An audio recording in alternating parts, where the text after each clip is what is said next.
Hi, everybody. Lee Blickley from HuffPost here, and thank you for joining Build Series. Ashley Greene has been a model and an actress for over a decade in Hollywood, starring in the Twilight franchise and TV shows like Pan Am and Rogue. And now she's teaming up with Christina Elric for an episode of Click My Closet, where you can kind of see the inner workings of a relationship between a celebrity client and her stylist. So let's take a peek at a clip. Oh, I love it. It's great. Come here. Let me just see one thing. Yeah, I love this. They feel good? Yeah. I think you should try this because it kind I mean, of like there's gives a lot the going whole, on, so. I know, but it gives it like a little zhuzh zhuzh. Here we go. Boom. A little pop of color. This is the season color for the go out. Paul's gonna be like, wait a second, you don't dress like this when we go to dinner. Yeah, I know, but you look hot. So. He's not invited, so there. And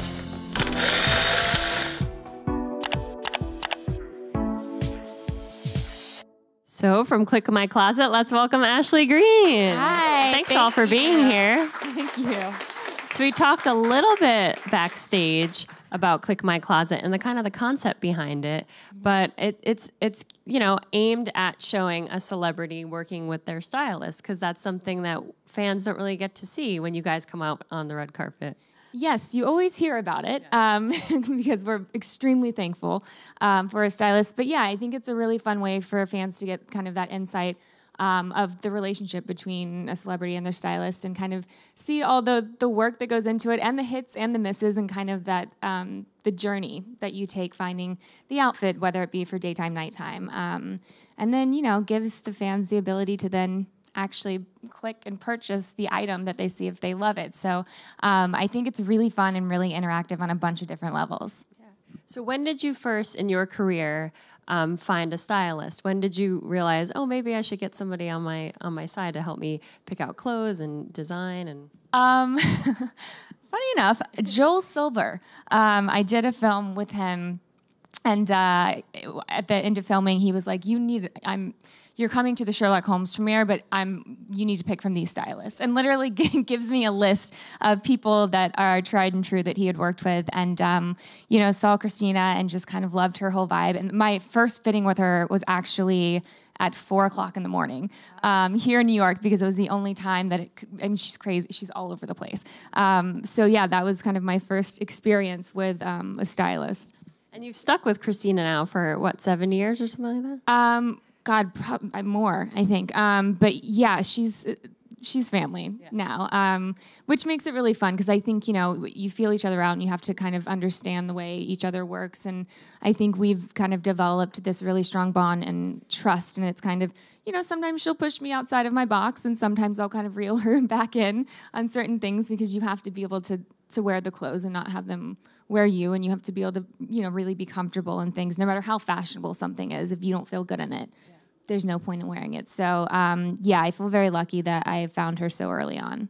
Yeah, so when you sat down with Christina, did you kind of tell her your vibe, the style that you wanted to go for, or did she kind of help you craft what you'd put out into the world as your fashion sense? I think it was a little of both. I think there was certainly, there's a reason why Joel was like, you should probably get a stylist. What were you wearing?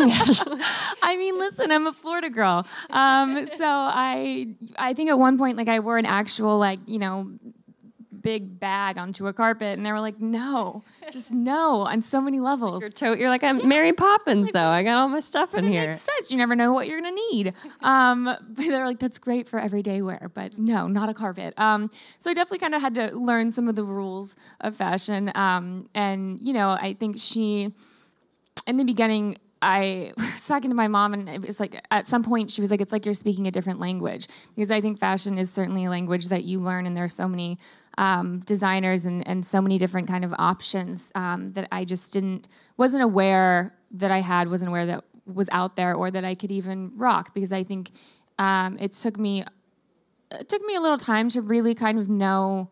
One, I was 20.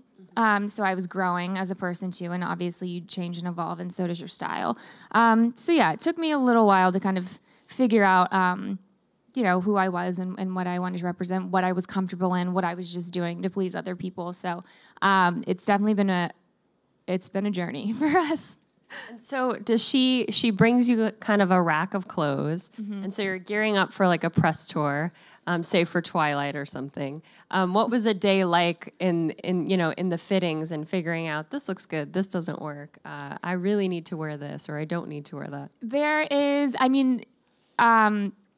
she brings a ton. For something like Twilight, there were racks and racks and racks, and it was a 3-day fitting, full days of fittings because, we were traveling internationally, and it was kind of months of different outfits, which that, again, can get like a little overwhelming and daunting, lots of coffee. But in general, if there's something I'm feeling or vibing on, or there's a designer that I love or something I'm dying to wear, then 100% she's like, tell me, and if we can get it, we'll get it, or something similar. Because I think, again, you're in different stages of your life. Sometimes, like, I'm getting married soon, and I'm very, like, into, like, Valentino and kind of the romanticism of it all, when most of the time I lean more towards, like, a Calvin Klein, kind of just, like, very, like, classic, chic, polished look. And so it's definitely important to have that kind of that open line of communication. And then there are times where I'm like, I have no idea. Like, I don't know this event. You're the seasoned stylist. Kind of tell me what you think, and then she guides me. And then, we try on a billion things. Most of the time, it's one of the first 3 things that we try on. Wow. Yeah, you just kind of, I think after a while, gravitate towards designers that fit your body well, and 2, cuts that are just gonna look good on you. Yeah. So you mentioned your wedding. Congratulations. Thank you. So is Christina working with you on that, or is that something that you kind of taken on yourself, is to find your wedding dress and your veil or whatever you want to do, your shoes? A little bit of both. I kind of found this dress, but was definitely, I think, she's almost like a mom to me, so I wanted her to love it. I was like, I found this designer, and it's amazing, and showed it, and was kind of, there was that anticipation of going like, please don't say you hate it. And she didn't, thankfully. But yeah, we're, Christina and I have worked for a long time with a seamstress named Wendy, who is she's literally a magician. And so she's making my second dress. So it's like, it's kind of, part is with and part is without them. But I think she will forever be involved in big kind of events like that. Yeah, I mean, that's a huge event. Yeah. But as an actress, you do get to go to many different, as we say, proms, yes. Including the Met Gala. Okay. So what is something like that when you go to the Met Gala? What is that process like with your stylist in figuring out, oh, I want to wear this designer, or I know this actress is wearing this designer, so I want to go in a different direction, or to stand out? Well, that one I'm specifically thankful to have her, because it's, it's really an honor to be invited to something like that, and it's the designer's choice who they want to be their muse for that event. Or maybe there's 3 actresses, maybe there's 1, but it's there's only a select few that are invited, and so you go in and they have a couple of visions, and then you get to narrow it down. But in that case, you really are someone's muse, and so you don't necessarily, I think, have as much say. And so that's when, having someone like Christina, who is not shy, knows exactly what she's talking about there by your side, and knowing, she knows when I'm uncomfortable. She knows, when I'm speaking up, when I'm not. And so for that, I think, because I am a bit more soft-spoken in that situation, that, she was definitely key. Because if something doesn't look great on me, even though maybe the designer loves it, she will kind of find that happy medium and that balance. And you're also dealing with a theme of the Met. So like, what was the theme that year that you went? God, is it bad that I don't remember? No, because sometimes they're just complicated, and you're like, yeah. Do you remember what you wore though? Yes. So the first year that I went, I wore Donna Karan, and it was this kind of like almost like fairy tale princess ball gown type thing, which was really fun for me because I generally don't get to wear stuff like that, and this was the event to wear it to. And it was like a fairy tale. It was my first Met, and I was just so stoked to be invited, and that I absolutely adored the dress. So yeah, that was, I wore Donna Karan twice. The second year it was completely opposite. It was this almost bridal looking gown. I mean, very elevated, so not quite bridal, but it was white, and it was like hand beaded, and it was incredible. And then Marquesa, the last year, which was opposite of the other two, was kind of darker with this gold embroidery, and we went kind of more edgy with that. So that was fond memories. Yeah, 3 Met Galas. I'm jealous. I was like, oh, she went to one. Now, what is the most beautiful piece of clothing that you've ever worn, or something you look back on and you just loved being in it and wearing it? I feel, oh gosh, there's been a lot. There was actually a really beautiful, again, Donna Karan, fuchsia gown that I wore to a premiere, and it had this high slit up the side, and it was the sweetheart neckline. It was just, tailored to a T, and was absolutely gorgeous. So I was a huge fan of that. I will say one of the most beautiful pieces that I own is this Tom Ford jacket that I will, my mom was like, what are you doing? That is expensive, but it is a piece that I will have forever. It's this really tailored, dark brown leather Tom Ford jacket that's just like, yeah, I will never give it up. Yeah, is it hard? Do you find it hard to splurge on pieces of clothing, knowing that, I don't necessarily have to buy it. I could always get, my stylist to bring me options. And so when do you know, oh, I need this piece in my closet, I need to buy it? Well, Tom Ford, I will always, I'm not there yet. I'll always have to buy. Because I'm obsessed with all things Tom Ford. I think it's so sexy and just beautiful. Yeah, it's like, I feel like you're just this spy when you're in the clothes. Like, it's so sleek and amazing.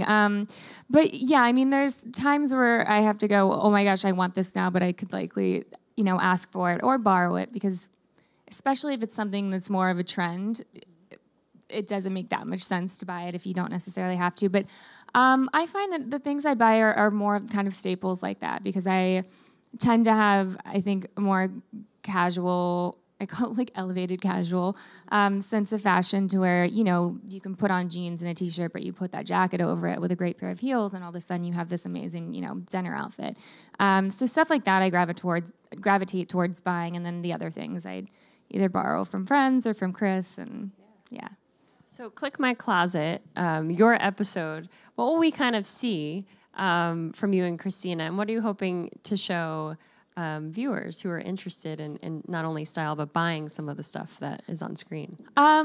I think you'll see our back and forth banter. I think in the clip even I was like, this seems like a lot. And she's like, just put it on. And it was amazing together. So you'll see kind of that push and pull between us. But I think, going back to the whole thing with the jacket and the jeans, like there's, I think the outfit you saw were, the jeans were Balmain, the shoes were Jimmy Choo. But I think the jacket was Zara. And so in my episode, you see a lot of those kind of highs and lows, and being able to combine both of them, which I think, in my opinion, shows kind of a more true sense of fashion and style. Because if you're going and, no offense to anyone, but if you're going and buying like straight off the mannequin, then is that really your fashion sense, or are you just kind of buying what's there in front of you? And so I think, hopefully people gather from that, like it's okay if you're not in couture head to toe, because I never am. And it's, it's what you make of it. And you can take like vintage pieces and make them look incredible. And I feel like, I don't know, that's impressive to me. And I think it's more fun, because that's what it's about, is being able to express yourself and feel comfortable and be you. So I think you'll definitely see a lot of that. And then my dog, who's always in it. And then are we going to get a sense of how you kind of pair the clothes with the makeup and the hair and stuff like that? Because that's also so interesting to me, is how, designers and stylists and makeup artists kind of craft an entire look for someone. Yeah, definitely. There's a little bit of that. You hear a little bit of chatter on that. It is kind of about the full look. Absolutely. I think, everyday life, obviously I don't put too much pressure on it, because again, everybody's different, and work with what you have. But for certain, like the more kind of upscale events, there's definitely an entire look, and sometimes it comes straight from the designer. If that's what you saw on the runway and that's how they want this look portrayed, that's kind of what you do. And then you have to decide if you're comfortable with that, if you want to wear this designer and do the entire look their way, or if you want to do something where you can kind of control it and make it a bit more your own. But I think it's really fun, because I think it's, stuff like that, especially for me, like it's fun to dress up and kind of go all out for stuff like that, because when I feel very lucky to be able to do that, because when else am I going to be able to go complete, couture and do this, crazy smoky eye with a kind of structured hair? Yeah, it's definitely like an art form too, and I'm sure it relates to you and your own career as an actress and how a director can kind of direct you to be a certain character, but then you bring yourself into the character as well. Yeah. Do you see that parallel in the world? Yeah, absolutely. I think, and it's very important to keep that balance because there is a reason why we have people who are specialists and professionals and why we call on them to help us, but it is very important not to get lost in that and to be able to bring yourself to it because I think that's what makes you special, and that's, again, a director wants someone that they can work with, but they want someone who brings their own ideas to the table because they're things that they're not going to think about, and it's you and your character. That's why you're doing this. So I think there's certainly that parallel in fashion as well. I think the same person or two people could wear the same outfit and put a completely different spin and twist on it. I mean, you see it all the time, I guess, in magazines with the who wore it best. Yeah. It's the same dress, just completely different. Yeah. So let's talk a little bit about your acting career. Okay. And of course, your big role was Alice in the Twilight franchise. Yes. Which had to be, I heard a little bit of applause. We missed Twilight. That had to be an overwhelming experience as a young actress, and you get cast in this incredible role. Did you know that the franchise would take off when you signed on to do the first movie on this, little vampire book? No, my friends actually, Jess Loy makes fun of me because she was like, you were like, oh, I'm just going to do this vampire movie. And she's like, oh, Twilight? You're going to do Twilight, Ashley? And I was like, I didn't know. I just knew I couldn't be in the sun. We were by the pool, and I was like, oh, I can't really get in the sun. She's like, why? But yeah, but I had this, I think there's a certain instinct that I had. I felt the same connection I think a lot of people did when they read this book. I specifically felt a connection to Alice. So I knew there was something very special about it. I knew that it was a book series that was getting turned into a film series, so there had to be something there. But I think that if anyone tells you that they had any idea that it would turn into what it did, they're lying. Yeah. Because no one knew. We kind of figured out, we were filming in Portland, hadn't even put the first one out, and my mom said, you have a fan site? And I was like, what? She's like, why do you have a fan site? I'm like, thanks, Ma. That's so nice. But really, there was this instant kind of fan base, and all of a sudden, all right, our IMDb shot up, and so we kind of we're going, all right, this is something that's happening, but not until I think the first premiere, when they greenlit the next two, and we had a carpet around the block, did we think, oh, okay, this is big, and it was really exciting because it's just something that not a lot of people get to experience, and I'm so thankful I did. I mean, it was wild and crazy, and there were times where I was completely overwhelmed because it was essentially my first job, and so to go into something like that while you're still kind of finding yourself was, there was definitely an up or down here, but for the most part, it was just really incredible. Yeah. When you look back on that time, are you just I can't believe I was living that life? Because I always would watch you guys and be like, wow, it must be very overwhelming to have people screaming at you and at these big red carpet events, and you're kind of just doing your job as an actress to just be in these roles, but then there's that whole fandom that comes along with it. Yeah, the other part of it, which I think, you're also seeing this shift too because we didn't have social media, and I think, if you look at old Hollywood and then you look at what's happening now, it's just completely 100% different. So yeah, it wasn't, I never in my wildest dreams thought that would be happening. I just kind of wanted to do, what I'm doing. But it's, I don't know. I think I attribute part of it that I was young and just kind of enjoying this excitement that everyone else had for this work that we were doing, that it wasn't quite so overwhelming for me. But I also have a really solid friend and family base, so I think that was really, really important for me to not get so overwhelmed or get caught up and swept up in that whole world. Is that, when I go back home, it's my parents are do the dishes. They don't care. You have a fan site? I don't care. Yeah, they're that's nice. Cook us dinner. But yeah, I think that's extremely important to have kind of this core value and have these people that you can go back to kind of bring you back down to reality. Are you still friends with the castmates from Twilight? Do you guys still hang out? Yeah, I do. I don't see, I mean, listen, the good thing is we're all working. I don't see them as much as I would like to, but Paul and Peter play poker a lot together. So Paul and Peter play poker. It's a tongue twister. That is an girl. acting warm-up, in case you guys were wondering. So I get to see him. Rob, I think I probably see the most often. Callan's always traveling. Yeah. He's always traveling. And then Nikki lives a bit far out. But we I think we get to have our little reunions every once in a while, and it's very nice. I think it's unrealistic for us to be able to hang out all of the time. But yeah, I think there's still a lot of love there. We went through something pretty spectacular together. Yeah. I know Nikki married a fellow vampire, so it's so weird. And he dated a vampire before. Yeah. I was like, he's all in the vampire world. Vampire world. Yes.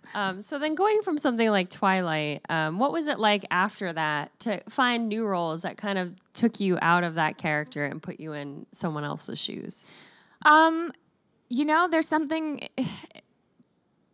There's both sides. Like, there's something comforting in knowing this character backwards and forwards, playing Alice for so long.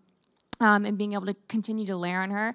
But there's also something to be said about doing something new every single time, and it's scary. Like, every time you go to a new character, a new set, there's just so many different elements, and am I prepared enough, or what to expect? And coming off of a set where we're essentially family, going to having to meet new people each time was, a little bit of a shift. And then there's, I think, gravitated towards the independent world a bit because a lot of the blessing and the curse is that a lot of the work I would be offered would be in the sci-fi world or be vampire based or just stuff that I didn't want to do again. Not that I'm not grateful, but you want to play different characters and do different things. And so I found in the independent world you get more of a opportunity to have these kind of gritty roles that are sometimes heavier or darker, but really, really fulfilling and kind of really cool to see people are there because it's their heart and soul, not for the money, because there's really not that much money in independent film. So it was definitely cool to kind of see the shifts. I think there's definitely pros and cons to both sides. But, the last, Rogue was really fun for me because to go from, the happiest vampire on Earth to go to this is essentially the sociopath who has no qualms about killing anyone for any reason, was just a really fun place to kind of explore. Yeah. And where do you go from there? Now, what's next for you? What kind of roles are you doing, or what kind of roles do you hope to do?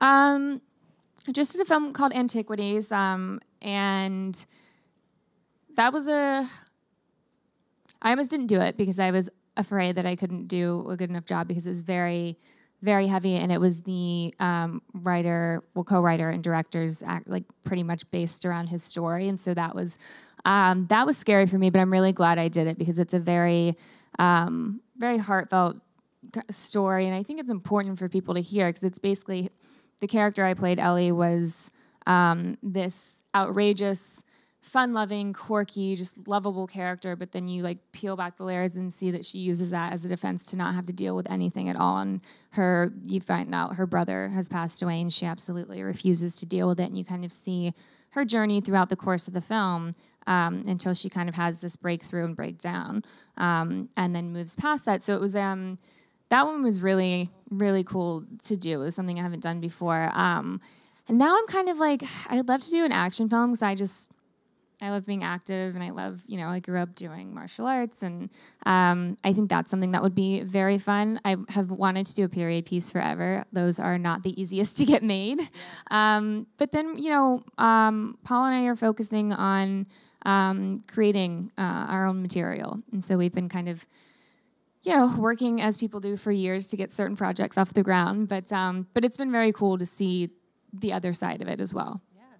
Oh, that's great. Because it's always really interesting to me when people take it under their, under themselves, put it under their own wings and try to make something happen. Oh, yeah. But it has to be hard. I can only imagine. It's so funny because Paul is, he's extremely creative. Thankfully, he's not an actor because I don't know if I could deal with another actor. Yeah. But there's something that so close, and there is a really horrible setback, but we just have to wait a little longer for it to move forward. But he's just what is this? I'm like, babe, it's only been 2 years. Some things take Years. 10 years to get made. But it's like it's a very fun thing just to one, be on that side, and two, be able to do something, share something like that with your partner. I won't be directing anytime soon. Yeah. But creating the world, great. But yeah, maybe one day. But I feel like I can't imagine that undertaking. Yeah, it is hard. Yeah. Well, I do want to open it up to some audience questions. Sure. Hi. Hello. How are you? I'm I was great. sitting right there and I was like, oh, Alice can see my future? I see good things. Oh, Ashley, I was wondering, I want to know how you feel being like a young woman, like successful and beautiful at the same time, and in a world of men. I think unfortunate events put me in this position now, but I think more than ever, I think I feel stronger than ever because we now have this beautiful platform that women feel comfortable speaking up and taking control and going and really getting what they want. I think we're surrounded by, it's created this world where women are no longer competing with each other, but they're out there saying, I love you, I'll help you, what do you need, you can do this. And so I think, there are a lot of negative things that kind of created this opportunity for women, but I think we are flourishing and it's a really beautiful thing. So I'm very proud. That's a great way to put it. Who's next? Hi. Hello. It's really nice to meet you. You too. I was just wondering, are there any past fashion trends or choices that you've made that you kind of regret or maybe like a little embarrassed by? Yeah, there's definitely any time that I think I've kind of gone along with a strong fashion trend, it just does not work with me. Like, I'm not the most edgy person. I think it's no secret. There's one thing in particular where it was like the makeup was too edgy. My spray tan was too dark. It was just like a little embarrassing. But there's been a couple. Definitely when I brought an actual purse onto a carpet. That one is up there. It's pretty embarrassing. But I think I just look back, and any time that I wore something that I wasn't the most comfortable in, you can 100% see it. And you learn about spray tans. Gosh, they've gotten better too. I feel like Back then, there were some you could look orange. it was like orange or more orange, basically. All right, this is our last one. This is going to be an online question. Okay. Jen would like to know, do you have a favorite fashion brand? Favorite fashion brand. I just in everyday wear, my favorite thing right now, I have these Madewell high-waisted jeans that I'm obsessed with. I tend to gravitate towards Jean-Baptiste Valli for carpet stuff. I just feel like it's made for pretty much every woman. The fit's really beautiful and I think well thought out. And then I think Calvin Klein is kind of a tried and true classic for me. I think there's just a beautiful, very well thought out simplicity. Well, everyone make sure to check out Click My Closet so you can get a bigger sense of what Ashley does with her stylist. And thank you so much for being here. Thank you. That was so fun. Thank you for having me. Thank you, guys.